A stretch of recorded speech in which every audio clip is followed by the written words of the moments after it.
작은 마음 돌이키사 하늘에 꿈꾸게 하네. 주님을 볼 때 내게로부터 눈을 들어 주를 보기 시작할 때 주의 일을 보겠네. 내 작은 마음 돌이키사 하늘에 꿈꾸게 하네. 주님을 볼 때 모든 시선을 주님께 드리고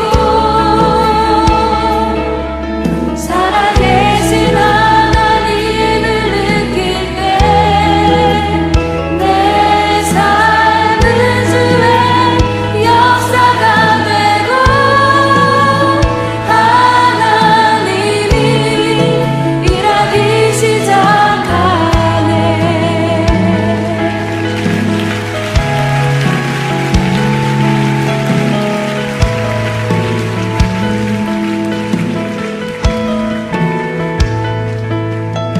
성령이 나를 변화시켜 모든 두려움 사라질 때 주의 일을 보겠네. 황폐한 땅한 가운데서 주님만을 알게 되리. 주님을 볼 때 모든 시선을 주님께 드리고 살아계신 하나님을 느낄 때 내 삶은 주의 역사가 되고 하나님이 일하기 시작하네. 모든 시선을 주님께 드리고 살아계신 하나님을 느낄 때 내 삶은 주의 역사가 되고 하나님이 일하기 시작하네. 모든 시선을 주님께 드리고 전능하신 하나님을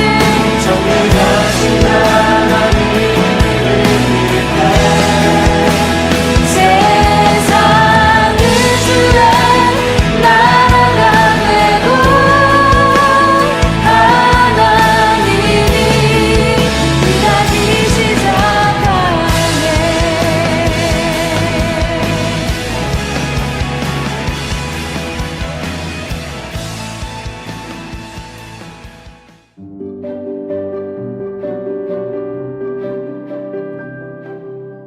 이제 우리 함께 하나님의 말씀을 같이 보겠습니다. 디모데후서 2장 1절부터 13절입니다. 그러므로 내 아들이여 그리스도 예수 안에 있는 은혜로 굳세어 지십시오. 그대가 많은 증인을 통하여 나에게서 들은 것을 믿음직한 사람들에게 전수하십시오. 그리하면 그들이 다른 사람들을 또한 가르칠 수 있을 것입니다. 그대는 그리스도 예수의 훌륭한 군사답게 고난을 함께 달게 받으십시오. 누구든지 군의 복무를 하는 사람은 자기를 군사로 모집한 상관을 기쁘게 해 주어야 합니다. 그러므로 그는 살림살이에 얽매여서는 안 됩니다. 운동 경기를 하는 사람은 규칙대로 하지 않으면 면류관을 얻을 수 없습니다. 수고하는 농부가 소출을 먼저 받는 것이 마땅합니다. 내가 하는 말을 생각하여 보십시오. 주님께서는 모든 것을 깨닫는 능력을 그대에게 주실 것입니다. 내가 전하는 복음대로 다윗의 자손으로 나시고 죽은 사람 가운데서 살아나신 예수 그리스도를 기억하십시오. 나는 이 복음 때문에 고난을 당하며 죄수처럼 매여 있으나 하나님의 말씀은 매여 있지 않습니다. 그러므로 나는 하나님께서 택하여 주신 사람들을 위해서 모든 것을 참고 있습니다. 이것은 그들도 또한 그리스도 예수 안에 있는 구원을 영원한 영광과 함께 얻게 하려는 것입니다. 이 말씀은 믿을만합니다. 우리가 주님과 함께 죽었으면 우리도 또한 그분과 함께 살 것이요. 우리가 참고 견디면 우리도 또한 그분과 함께 다스릴 것이요. 우리가 그분을 부인하면 그분도 또한 우리를 부인하실 것입니다. 우리는 신실하지 못하더라도 그분은 언제나 신실하십니다. 그분은 자기를 부인할 수 없으시기 때문입니다. 아멘. 바울은 아버지의 간절한 마음을 가지고 영적 아들 디모데에게 신신당부합니다. 1절을 보면 그러므로 내 아들이여 그리스도 예수 안에 있는 은혜로 굳세어지십시오. 우리의 인간적인 마음을 다스릴 수 있는 힘은 오직 예수님이 주시는 은혜의 힘밖에 없습니다. 복음 안에서 예수님이 우리를 얼마나 뜨겁고 크게 사랑하시는지를 아는 것과 예수님이 이미 승리하셨고 그 승리의 능력 안에 우리도 함께 있다는 것을 아는 것, 이 은혜를 아는 것이 우리의 힘입니다. 그러므로 여러분, 우리도 날마다 그리스도 예수 안에 있는 은혜로 굳세어지는 것에 온 힘을 기울여야 할 것입니다. 그리스도 예수 안에 있는 은혜를 경험하는 것이 무엇입니까? 바로 진실한 예배입니다. 진실한 예배, 즉 진실한 찬양과 기도와 말씀과 헌신을 통해 하나님을 만나고 성령을 경험하는 예배를 통해 우리는 우리를 두렵게 하는 것들을 이길 수 있는 능력과 사랑과 절제의 영을 체험받을 수 있는 것입니다. 부디 오늘 드리는 이 굿모닝 워십이 그리스도 예수 안에 있는 은혜로 굳세어지는 진실한 예배의 시간이 되시기를 간절히 바라고 기도합니다. 다음으로 사도 바울은 2절에서 디모데에게 은혜로 굳세어져서 영적 진리를 다른 사람들에게 잘 전수할 것을 당부합니다. 그런데 영적 진리를 잘 전수한다는 것이 무엇일까요? 그것은 우리가 예수님의 말씀을 받고 예수님을 보고 배우고 따름으로써 작은 예수가 되는 것과 같습니다. 바울이 디모데에게 전수하여 디모데가 자신이 바울로부터 배운 것처럼 자신도 다른 사람을 세우는 사람이 되고 디모데로부터 배운 사람은 그 역시 디모데로부터 배운 것처럼 또 다른 사람을 자신처럼 다른 사람을 세우는 사람이 되도록 하는 것. 이와 같은 과정들이 영적 전수의 과정입니다. 하나님은 우리가 배운 이 진리를 우리만 간직하고 우리만 잘 사는 것으로 끝내기를 원치 않으십니다. 복음은 영적 생명력이기 때문에 어둠 속에 있는 사람에게 전해져야 합니다. 그리고 그들도 또 다른 사람들에게 전하고 세워줄 수 있는 사람으로 성장해야 합니다. 하나님께서 이 세상에 복음을 전하는 방식이 바로 이러한 영적 전수의 순환입니다. 배워서 서로에게 전하는 것입니다. 우리 교회도 또 우리도 다른 사람에게 복음을 전하는 교회로서 또 제자로서의 사명을 잘 감당할 수 있어야겠습니다. 이 세상의 빛으로 오신 대림절을 보내면서 우리의 마음에 오늘의 말씀처럼 전하는 빛으로서의 역할에 대해 다시 한 번 더 결단하고 또 우리의 이웃에게 전하는 우리 모두가 될 수 있기를 간절히 기도합니다. 그런데 영적 전달자가 되는 것은 결코 쉬운 것이 아니라는 것, 우리는 이미 잘 알고 있습니다. 그래서 바울은 3절에서 디모데에게 그리스도 예수의 훌륭한 군사는 이 세상에서 고난을 당할 수밖에 없으며 그렇기 때문에 고난이 오는 것을 이상하게 여기지 말고 오히려 고난을 함께 달게 받으라고 권면합니다. 그러면서 4절부터 7절에 보면 그리스도의 군사로서 어떤 정신과 자세로 임해야 하는지 4가지의 중요한 원칙을 다시 일깨워주고 있습니다. 오늘 이 4가지를 중심으로 은혜를 계속 나누어 보고자 합니다. 첫째 정신은 충성과 신의를 다하는 것입니다. 4절에 보면 군에 복무하는 사람은 자기를 군사로 모집한 상관을 기쁘게 해주어야 합니다. 그러므로 그는 살림살이에 얽매여서는 안 됩니다. 기쁘게 해주어야 한다라고 하는 말은 단순히 기분을 이렇게 좋게 해준다라는 말이 아니고요. 상관의 명예를 높여야 한다, 충성해야 한다라고 하는 말입니다. 사실 이 말씀은 오늘날 징병제나 또는 미국식 모병제의 관점에서 보면 별로 그렇게 와닿지 않는 내용입니다. 그러나 이것은 당시 로마의 군대의 특성, 더 나아가 로마 사회 전체를 지탱하고 있었던 가장 기본적인 제도였던 피호제도와 관련이 되는 문구입니다. 피호제도란 고대 로마의 유력한 가문들은 자립이 불가능한 자유민이나 또 외래 이주민들의 보호인을 자처하면서 그들에게 토지나 안전과 보호, 또 공동체를 제공하고 또 정착을 위한 여러 가지들을 후원했습니다. 그리고 이들로부터 혜택을 입은 자들, 그래서 이들을 클리엔트라고 불렀는데요. 이 클리엔트라고 하는 말에서 오늘날 클라이언트라고 하는 영어 단어가 나오게 된 것입니다. 자, 이 클리엔트들은 자신의 보호자에게 충성을 바치고 그가 부여하는 군역과 노동을 수행했습니다. 이 관계에 있어서 제일 중요한 덕목이 무엇이냐면 바로 신의, 충성이었습니다. 바울은 예수님과 우리와의 관계를 당시 사람들이 가장 잘 이해할 수 있는 이 제도를 사용하여 설명하고 있는 것입니다. 우리는 예수님의 클리엔트들이기 때문에 우리는 예수님에 대해 신의와 충성을 다해야 마땅하다라는 것입니다. 그런데 여기에는 우리의 충성과 신의만 있는 것이 아닙니다. 예수님은 클리엔트들인 우리를 위해 먼저 당신의 신의와 충성을 다하셨습니다. 예수님은 우리를 위해 먼저 당신의 헌신을 다하셨고 우리의 자유와 복락을 위해 당신의 목숨을 내어주시기까지 하셨습니다. 그렇기 때문에 우리도 예수님께 신의와 충성을 다하는 것이 마땅한 것입니다. 둘째는 우리의 삶의 기준을 무엇으로 삼고 살아갈 것인가 하는 것인데요.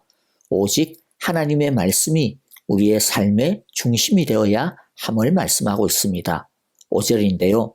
운동 경기를 하는 사람은 규칙대로 하지 않으면 월계관을 얻을 수 없습니다. 자, 운동 경기에는 저마다의 규칙이 있습니다. 그래서 아무리 잘나도 이 규칙을 어기면 아무 소용이 없는 거죠. 우리의 삶도 마찬가지입니다. 이 세상에 잘난 사람이 얼마나 많습니까?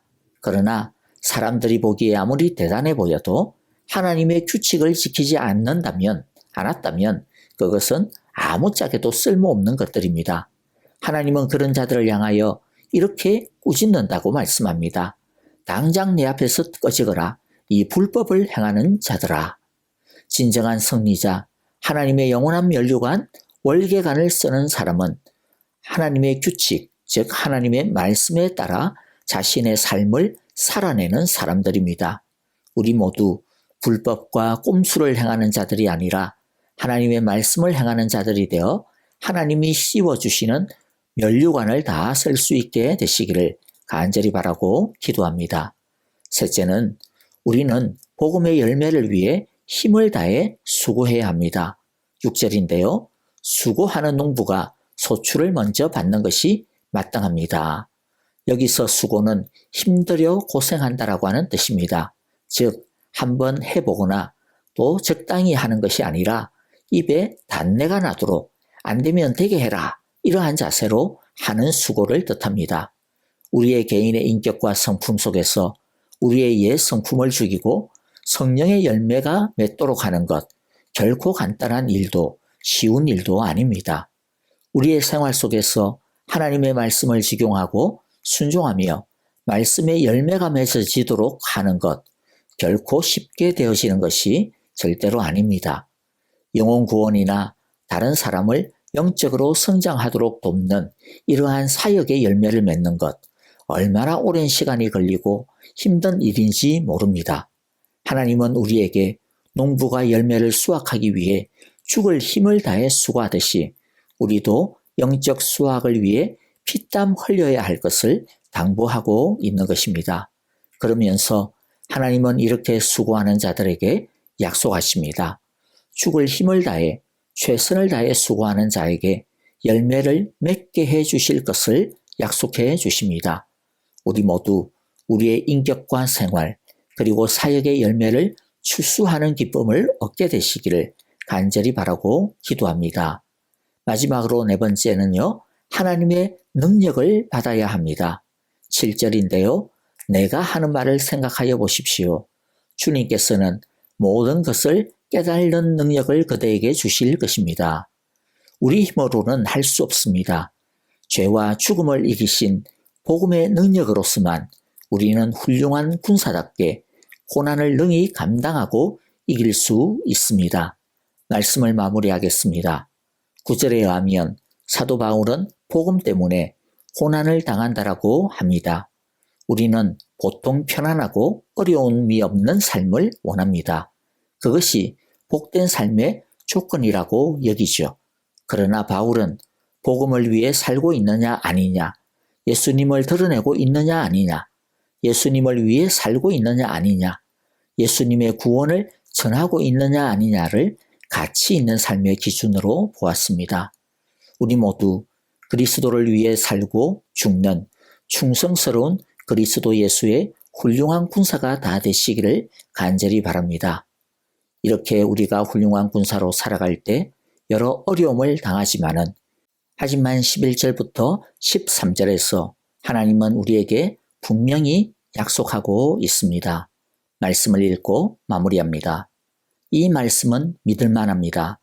우리가 주님과 함께 죽었으면 우리도 또한 그분과 함께 살 것이요. 우리가 참고 견디면 우리도 또한 그분과 함께 다스릴 것이요.